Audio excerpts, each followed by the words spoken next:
Well, Jeff Broomes. Of course, when we think of Jeff Broomes, we think of Jeff Broomes, the educator. But there's another side to Jeff Broome, and it's not new. I remember those days, Jeff, when you were in your younger days teaching and looking after the cricket and so on. I think back then it was at St. Lucie Secondary, and then you went on the national level. So, Jeff Broome, the cricket person, the cricket administrator, not new. Welcome to Anything Cricket. Let's talk. Thank you. Well, you have made a brave decision to put your hat in the ring, one of four candidates for the presidency of the Barbados Cricket Association, with the decision by Conde Riley not to stand for re-election. What has prompted you to get back into cricket administration? Well, let's put it this way, quite simply. Over the years, I spent 12 years, more than 12 years, as a member of the board of management, and because of some professional challenges and stuff, I left because I remember by exact decision one night we finished a board meeting after 2:30 in the morning, and I didn't think that was appropriate for me. I had to go to school the next day. So for the last 14 or so years, I've been somewhat missing. But I've been not missing from the board, not from cricket, because I've continued my involvement in schools and my club Ipswich and Eden Lodge, and I've had regular constant conversations with my friend Conde Riley, and he would text me on certain like youth cricket and especially women's cricket. When he told me, because I made it a point to call him, I remember choosing I called him, and when I found out he was not entering, I knew some of the holes that are existing in cricket in Barbados and maybe West Indies as well. And I figured my experience and my knowledge, my intellect, and my involvement, and the fact that I have lots of time on my hand, it's time to throw my hat in the ring and do what I can to best of cricket in Barbados. You touched on women's cricket just now, and that has been a big talking point over what, maybe the last couple of years because of the brilliance of Haley Matthews not really being supported by outstanding performances with the team. And there's some who believe that Barbados hasn't done a whole lot to develop women's cricket. Do you see that as an issue? I absolutely see it as an issue. I'm one of those people. As a matter of fact, I remember back in the days with Richard Clark and excuse me, we had a lot of things going. We had a lot of things going. We did a lot of practicing. Played against individual teams, and I myself made the brave move of helping develop a Barbados Women's Cricket Association. I actually wrote the constitution for the association, and then on the death of Iris Walker, we developed the Iris Walker competition with Richard, Alfred Campbell, and myself. We developed the Iris Walker competition for women. It has bothered me that we have not seen much progress since then because the same DeAndre and Haley and all those people that have been around all those years are still there. Shamilia Connell, Akili, and the others. I am very, very focused on that. I remember I just happened to be at the airport. It was coincidental Monday evening, and the women's team had just arrived back in Barbados from the tournament. Really finished at the bottom of the table. I was with Pedro Graves, who came to meet the team. I commend Pedro for that. There was no other member for the board there, and Roddy Eswick was the coach. So we had a nice conversation about what's happening in women's cricket. And I think Roddy and I came to the same conclusion. We need to have a women's league, and it should be schools based. Pedro is not so sold on the schools based thing, but I don't see it happening otherwise because I feel having a group of females coming to Kensington or coming to anywhere to practice and in a more centralized environment is not going to help development. We have to expand. We have to play competitions. We have to reach into the schools. We have to reach into communities. You do not develop by centralization. You develop by expansion. And women's cricket is near and dear to me for another reason. You may not be aware of this. My wife just did her doctoral thesis on the development of women's cricket in the West Indies, and she's now writing a book on it.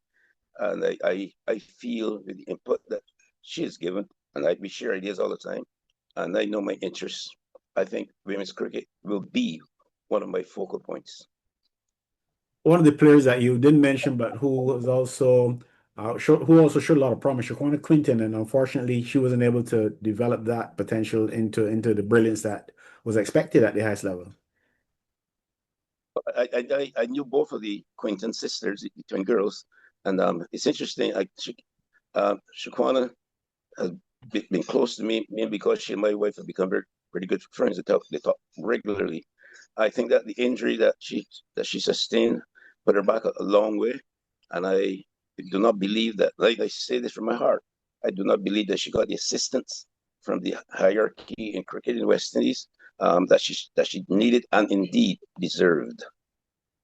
Is it too late to fix? What a talent was wasted. Hmm?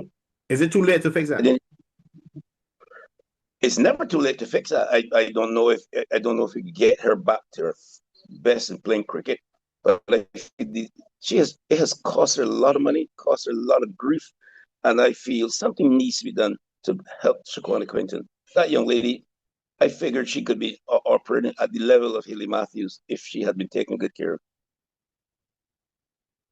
Well, the women certainly need lots of attention, as we both agree. But men's cricket, they continue to do well at youth level.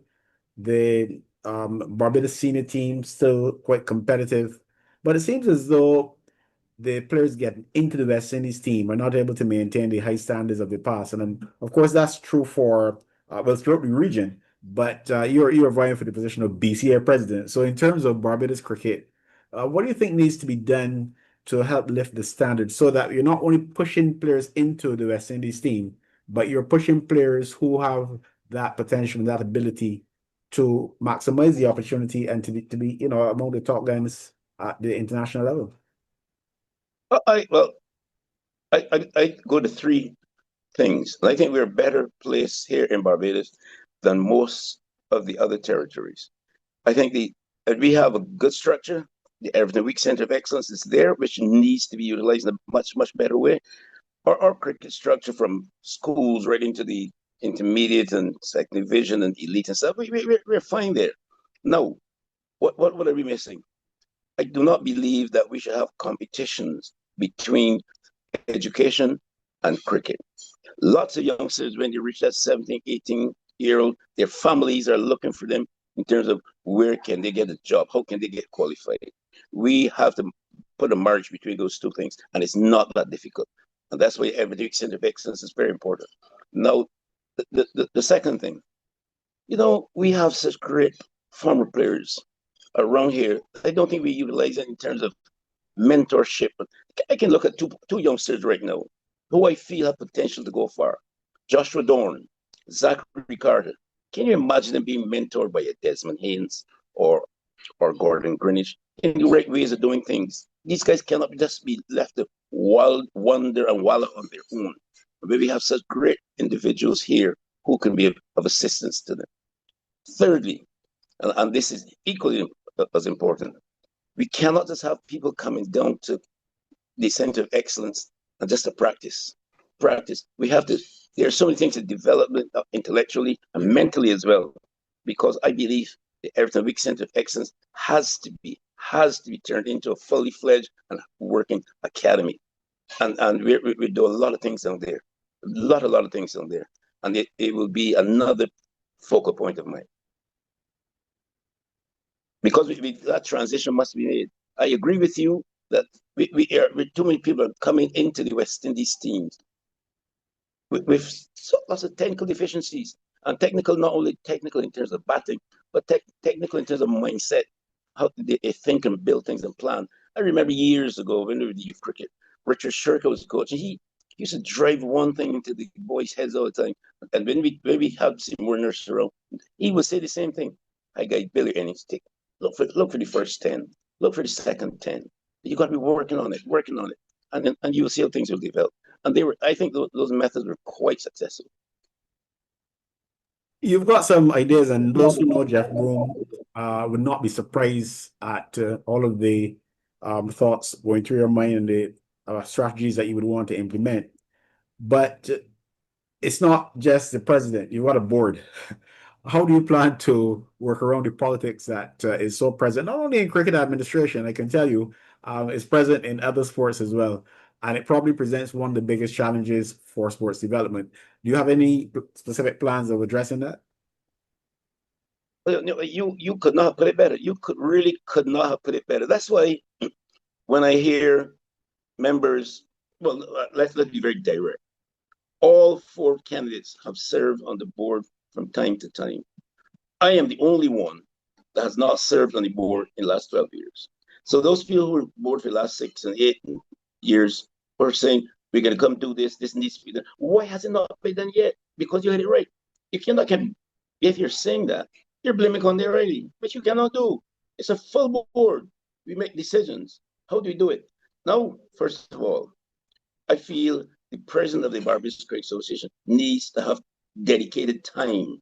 Like I said in another place, I find it strange that we can believe that the president of the Barbados Cricket Association, an organization like this, can still have a full-time day job, but especially one that may, from time to time, ask you to go overseas. It's not going to work. We will have these struggles all the time. The president has to be dedicated enough to work with the CEO who runs the secretariat to make sure we have things like a properly done strategic plan with avenues for implementation. And I don't know if they have one. I've not seen it. Secondly, we also need to have a clear SWOT analysis. This kind of technical thinking must come into development cricket because we cannot just say we're going to go do this, we're going to go do that. What are our strengths? What are the strengths of the organization? And there are many. What are the weaknesses of your organization? And we can see lots of them. Now they provide opportunities, so we can now diminish some of the threats. I believe with the time that I have, the experience that I have, the know-how that I have, and the intellect that I might possess, that working with the new CEO, Paul Skinner, a good guy, to bridge the policy of the board with the implementation of the secretariat, things can be done. Things can get done. It wouldn't be about Jeff Broomes, or it wouldn't be about Calvin Hope, or it wouldn't be about Indy Wallace or Philip Wallace. It would be the leader working with the secretariat and his full board to go beat up ideas at board meetings and establish certain policy positions, and then get the working with the secretariat via the CEO to get these implemented in ways that can take cricket forward. It must be about developing cricket in many different ways. So before we go though, I just would like you to share with us, if you were to win the election next week, what would be, let's say, the three most urgent things you would need to address? Well, first of all, I will need to sit with the board and see exactly what the thinking is so far, what positions they have on certain ideas, because you must, first of all, have a cohesive and well-oiled and working together board. That had to be first of all. Secondly, the CEO is new, so he will have to play a role in identifying what are the budgetary proposals we have, because we cannot just say we have every week center of excellence. What is the budget allocated to that? How can we work that? And thirdly, if the overall budget, the BCM have finances, but I think what are the plans for X amount of money to be spent in women's cricket, X amount of money to be spent on incentive excellence youth development, and this can be done quite easily with joint meetings with the board and the CEO, and obviously sitting down with the members of the secretariat too, who are vital to develop cricket. And finally, any closing thoughts? Well, all I want to say, I received a few phone calls from people which annoyed me, because people seem to be snapping at each other. One even asked me to withdraw to throw my weight behind one of the candidates because they don't want another candidate to win. I felt totally insulted, really, because all four of us know each other. I think we've been friends. Calvin and I went to school together back in the 1960s. I remember Calvin first came to Coalition Paradise. We've always had a good relationship. As I spoke earlier about leaving the board at 2:30. Yes, after that board meeting at 2:30, I took Calvin home before he came home all the way up north. Hendy Wallace, we were St. Peter boys. Hendy and I spent lots of our time in Spikestown, and then other Coalition Paradise boy. Philo, I have very special feelings for Philo, not only because I was his manager when he played youth cricket, but even from way back then. He has always been decent and respectful to my wife and my daughter, and I will never forget that. I love him for it. Well, Jeff, all is left is for me to say, well, extend best wishes to you. And I am confident that whatever the outcome, Barbados has individuals who are committed to cricket committed to the progress of the sport. You And know, Philip, therefore, cricket should be in good hands. Philip, before we go, years ago, Cammy Smith was one who always made this statement. Because I remember board meeting one night, I came with an idea and it was not accepted by the board. Cammy tapped me on my shoulder and said, Jeff, you win some and you lose some, but don't lose track of the goal. It's not about Jeff Broomes winning or Jeff Broomes losing. It's about what is right for Barbados cricket. And I live that philosophy. You win some, you lose some. I always say going to win. I go into the contest to win. But if I don't win, whoever wins will get my fullest support. And of course, Barbados cricket will continue to get my fullest support. Well said. Thanks for joining us. Thank you, Philip. Thank you.